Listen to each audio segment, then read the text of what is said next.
Alors, j'étais pas tellement dans le cortège des Gilets jaunes parce que c'était la fin de la journée, il y avait plus de Gilets jaunes, c'était des casseurs, malheureusement, qui restaient.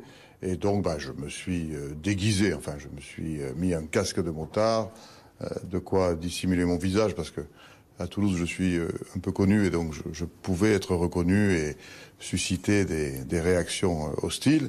Et effectivement, je me suis faufilé à travers le groupe des casseurs de manière à voir ce qui se passait, comment ils opéraient. On voit souvent des images à la télé, sur la presse écrite, avec des photos assez impressionnantes de ce qui se passe. Malheureusement, tous les samedis maintenant, depuis Quelle quelques leçon en avez-vous semaines. tiré? Mais bon, pour un élu, il n'y a rien de mieux. La leçon que j'ai tirée, c'est que c'est de la pure violence. De la pure violence, et puis ce qui m'a choqué, c'est que j'ai vu côte à côte des gens d'extrême droite, des gens d'extrême gauche.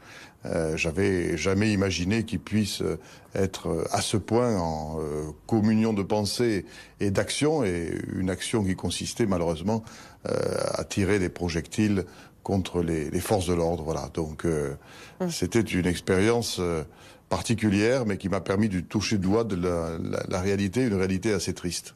Alors, quel est votre état d'esprit avant samedi, 10e journée de mobilisation des Gilets jaunes à Toulouse? 2/3 des magasins ont perdu plus de 30% de chiffre d'affaires depuis le début du mouvement.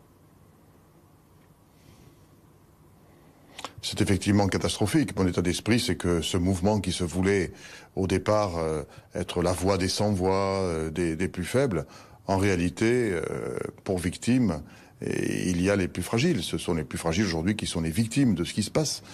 Les petits commerces indépendants, ou alors pour les grandes enseignes qui, elles, ont les reins solides et ne vont pas fermer, elles préparent des plans de licenciement. Donc ce sont des gens qui sont en situation de faiblesse, qui vont se retrouver sur le carreau à cause de tout ça. Est-ce que vous allez prendre des arrêtés d'interdiction de manifester comme la maire de Bourges l'a pris la semaine dernière?